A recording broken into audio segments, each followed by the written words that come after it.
Детство е место каде животот почнува, а љубовта никогаш не завршува.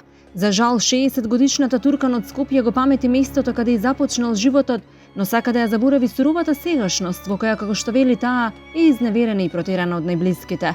Пораснала во населбата Топанско поле во Скопје, во семејство од двајца родители, 3 сестри од кои таа е најмала и еден брат. Татка си го губи одамна пред неколку децении. Братот се жени и повеќе не знае ништо за него. Постарата сестра се мажи и сели во Тетово. Немалата сестра пак среќата неколку децении ја наоѓа во Германија. Останува таа сама со мајка си во станот во кој го минала и детството.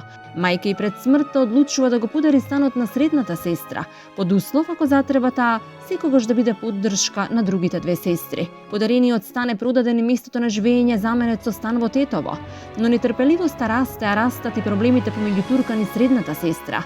Па еден ден оваа жена завршува и на улица. До денес, пониза перипетии ни социјалните установи, Туркан е припатена во шелтер центар во Скопје кој наскоро ќе биде затворен, а таа повторно вратена на улица. Се наоѓаме низ улиците во Скопје. Денес ќе ви раскажеме малку поразлична приказна. Приказната ќе ни ја раскаже Туркјан Бајрам, која што е разочарана од семејното насилство на најмилите луѓе, оставена е на улица и моли за помош. Добар ви ден. Јас сум Оливера, срце на дланка. Јас сум Туркјана Бајрам, драго ми. Не сум знаела дека до овој степен ќе ми дојде ситуацијата да од сопствените сестри не ме згрижат кај нив дома. Со едната дојде во конфликт, другата не ме прими во својот дом.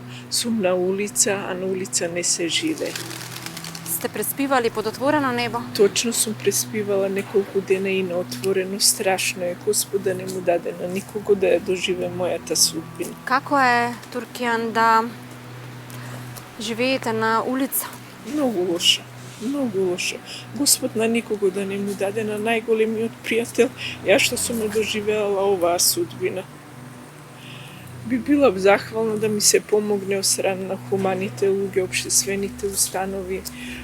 Би прифатила во било кој град да живеам во Македонија, само да имам покрив на глава и да ги имам основните услови за живење. Никој до сега не успеа да ве згрижи, некаде да ве смести? Па бев во неколку овие шалтер центри од страна на социјалното. Тоа било се на одредено време. Сега истекува времето каде што сум сега моментално во Скопје, во шалтер центарот и после тоа нема каде да одам. Имате 60 години, Тачно. не сте работоспособна, но и да сте за малку кој би ве примил? Па да, годините сега за работа ги барат младите. Јас сум 60 години имам, стечен работник сум, живеам со 9000 динари плата, со тие ги подмирувам основните работи за јадење, тоа се треба да водам сметка колку динар ќе потрошам, пари ќе потрошам, исто треба и лекарства да купам. Да може од некаде, да можете со мајка ви да разговарате која е почината, што би рекла? Ја да ви кажам, го молам Господ, викам на сон да им дојде, на сестрите да им каже да дојдат да ме земат, да ме приберат од улица, тоа го мислам. Викам да даде Господ да им мисле се секој ден во сон мајка ми и на едната и на другата, да имат милост да дојдат да ме приберат. Тоа го молам Господ секој ног, секој ден. Се молам да ми помогне Господ и добрите луѓе.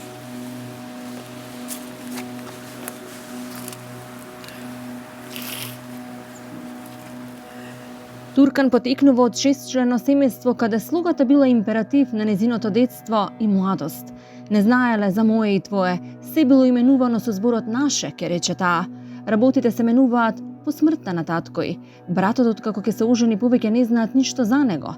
Се мажи и по старата сестра и се сели во Тетово.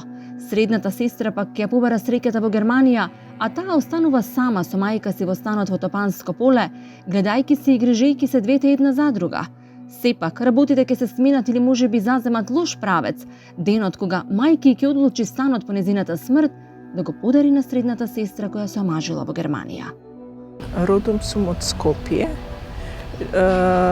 Живеев со мајка ми као пензионерка, а ја работев во железара. Тука во Скопје живеевте како фамилија? Топанско поле, Топанско. Скопје. Ја имам 3 сестри и 1 брат. Брат ми се ожени, се одели од нас. Сестрата поголемата исто така се омажи, се омажи и мислам во Тетово. И останавме средната сестра со која што дојде во конфликт и јас. И она исто така се омажи, замина за Германија, меѓутоа не и се падна добро приликата. Ви останавте сами со мајката? Останав со мајка ми како пензионерка, инвалидска пензија зимаше од татко ми. И вие работевте? И ја работев, мислам, меѓутоа каде што работев во железара као издавач на алат, ова беше при крај, фирмата одеше кон стечај и не беа добри примањата. Сепак зависевте и од таа инвалидска пензија од мајка ми, да. Како дете, кога бевте млада, Да. какви ви беа односите со сестрите и браќата? Многу се слагавме, Сложно мислам. семејство. Да. Се помагавме еден со друг. Се слагавме кои имавме проблеми, она ќе ми помогне, ја ќе и помогнам. Бевме супер, еден за друг бевме, и брат ми, и сестра ми, и јас исто така. Меѓутоа, по смртта на татко ми, кога брат ми беше оженет брат ми, татко ми тогаш он беше болен, татко ми одеше на хемодиализа 8 години. Од братот не побаравте помош? Братот, да ви кажам искрено, откако се ожени, немам контакт со него. Ниту знам каде, ни дали е жив, ни дали е мртов. Секаков контакт со нас се раскина. Потоа сестра ми, пошто бракот и пропадна, она се врати во Германија и немаше од што да живее. Од Германија се враќа во станот каде што живеевте со мајката? Немаше од што да живее, настојуваше за Германија да замине, на некој начин да просперира. И она замина таму, ја останав со мајка ми во станот. И пред да умре она, станот она одлучи, бидејќи ја работев тогаш, другата сестра беше мажена, брат ми оделен, и бидејќи ситуацијата на средната сестра со која што бе во конфликт не беше запослена, не се знаеше каде ќе живее, нема кров на глава, и она одлучила станот да и го подари на сестра ми како поклон. Ви се согласивте за тоа? Меѓутоа советување, ако нешто имаме проблем јас или големата сестра, дека ќе не прибере во станот. Uz тој услов тоа го направи како поклон, го поклони станот. И после тој стан она го продаде со тие пари и пари од себе додала. Купивме стан во Тетово, ни одговараше дека сестра ми тука живе во близина, родителите ми починаа, немавме некој контакт многу со роднините, да сме поблиску и до сестра ме, и цената ни одговараше, ни се допадна станот, дојдовме во Тетово. Ја седев во тој стан, од работа излегов, бидејќи фирмата ни отиде под стечај. Седев во тој стан, а сестра ми замина за Германија и таму се омажи. Најде прилика се омажи. И тука живеев јас, меѓутоа примањата ми беа многу ниски, едва и преживеав како ова стечаен работник, не ни дава, 3 месеци само примавме некоја сума на пари, од социјално толку беше, меѓутоа не можеше да се плати ова струјата, водата, и сестра ми праќаше од Германија преку другата сестра, и на тој начин, мислам, се одржував колку да имам за една живеачка. Во тие лоши месеци, години што траеле, години. зависевте од таа сума што сестрата ја праќаше. Да. Туркан живее во станот на сестри во Тетово. Рационално ги троши минималните пари како стечаен работник, а и помага и сестри преќајќи средства од Германија. Останувавте ли некогаш без храна? Па настојував рационално, се што ќе купев се рационално да употребам. И она ми издржуваше. После 30 години, она работеше таму во некоја фирма, меѓутоа и таму фирмата пропадна. и се реши да дојде во Тетово после 30 години. Повремено доаѓаше она тука, ме посетуваше и се враќаше. И после 30 години одлучи да се врати во Тетово, за стално да живее тука. И од тука почнуваат конфликтите. Кога се врати, веќе не сакаше да сум во куќата, почна психички и физички да ме малтретира. И еден ден дојде до конфликт, така изби конфликтот и ја морав бе принудена да ја не се издржуваше нејзиното психичко малтретирање, а и физичко 2 пати физички ме нападна и ја пријави во полиција. Дојде до спор. Во спорот се реши дека е она крива, обвинета, јас сум ослободена. Се одвиваше таа расправија со суди, она отиде се пријави самата во милиција и призна дека е виновна. Дојде ова социјалниот работник, ме зема и требаше да одам во некој шелтер, да, центар. Меѓутоа, бидејќи беше ноќе, требаше некои формалности да се завршат. Отидов кај сестрата што живее во Тетово, поголемата, решивме таму една ноќ да преспијам. Што те ви рече таа? Она ме прими, рече добро, ако е за една ноќ, ја примам таа поголемата сестра. Но не може повеќе да ви помогне. Да. И ме прими една ноќ. Меѓутоа, во шалтер центарот рекоа дека немат да примат луѓе дека се зафатени со други жртви и рекоа уште 2 дена, па 3 дена, бидна 7 дена. И она потпишала ова изјава на социјалниот работник дека прифаќа 7 дена да сум кај неа, после 7 дена веќе не сака да сум во нејзиниот стан. Ви се случува и дали ја препознавате? Не верував, да ви кажам искрено, дека од незе ова ќе ми се случи. Мислев дека она мене очите ќе ми ги затвори, ја незе очите ќе ги затворам до смрт. Бев многу изненадена, а имавме многу, се слагавме како сестри. И од женскиот центар во Тетово ме однесоа во еден стан. Таму 2 недели седев. После 2 недели рекоа дека веќе не можат да ме држат, да си најдам чарето. А кај ќе најдам чарето? Јас сум стечаен работник, примам 9000 динари доход. Од тој доход сум хронична терапија примам. Имам мочен притисок, шекераш сум. Притисок имам, спандилоза. Од тие средства ја ги купувам лековите и храната, и тоа најосновно што ми треба за живот.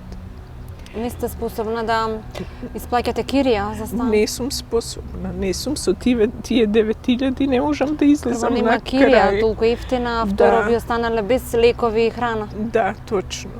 Ја отидов до градоначалникот на општина Тетово да се жалам дека немам, на улица сум. На улица не се живее. Еден сат не можеш да останеш. Сте поминала ли на улица? Да, поминав. Сте преспав една ноќ и пола ден. Тогаш како ви беше? Како тогаш? Многу тешко, многу тешко. Господ на никого да не му даде ова судбина што мене ме снајде. На никого, на најголемиот непријател не му пожелувам. Да побарам сместување. И они ме понудија една соба, таа соба што да ја видите, тука ова животно да затворите, куќе не може да живее, а камоли човек.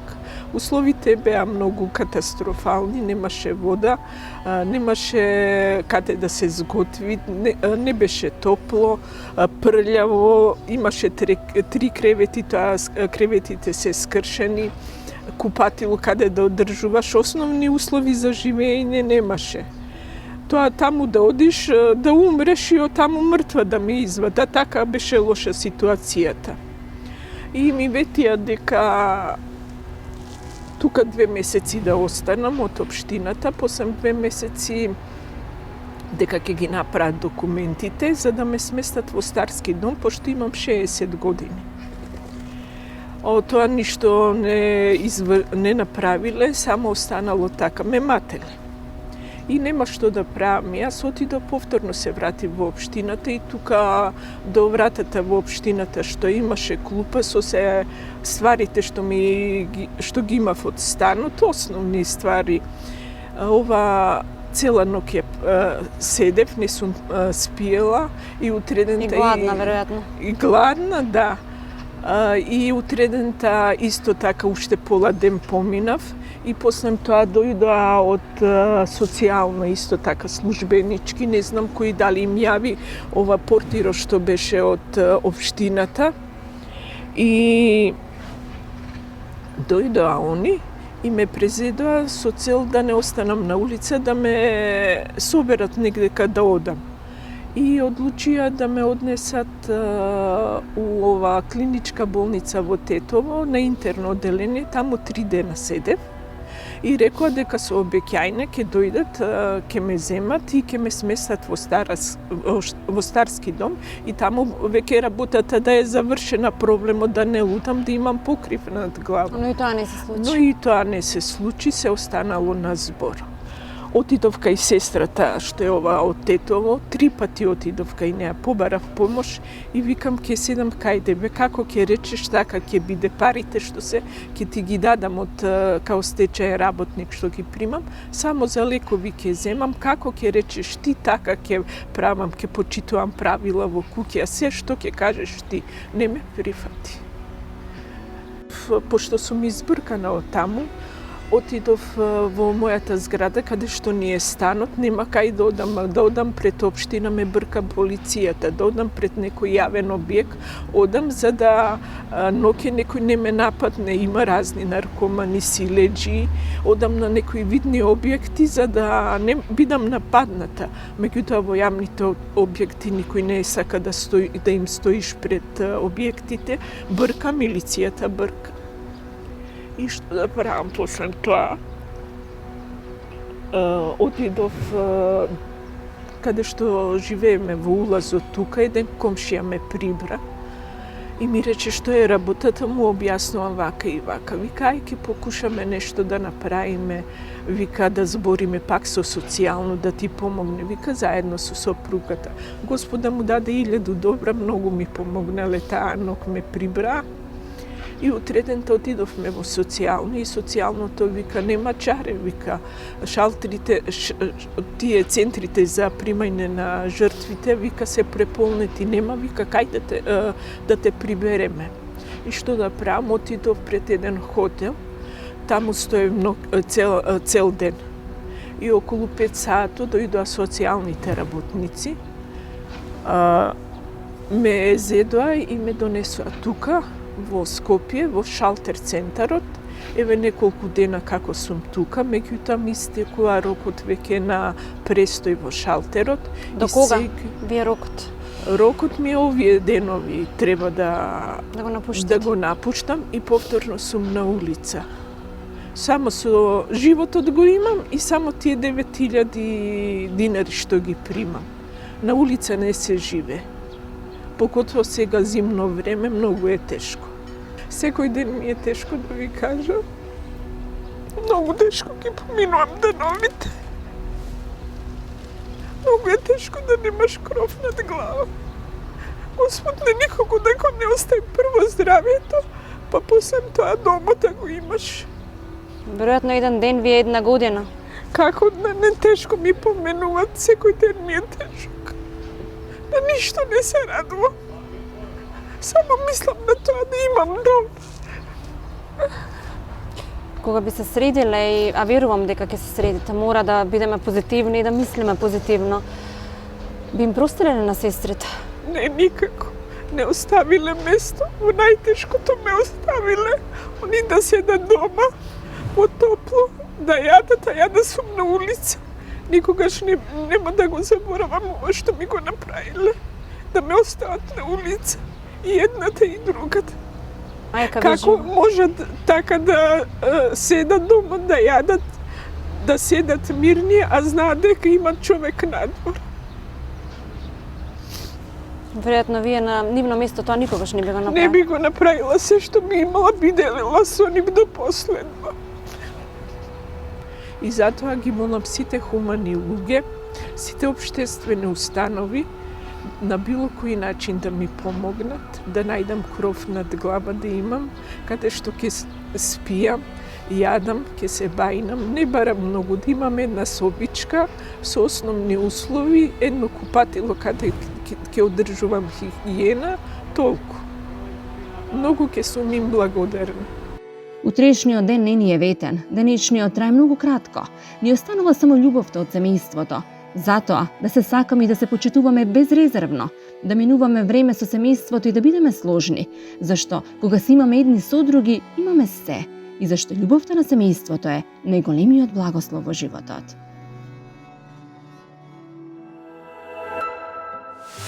Никогаш не треба да се предаваме на учеот. Учеот е тука сега, но тоа не значи дека вечно би бил тука присутен.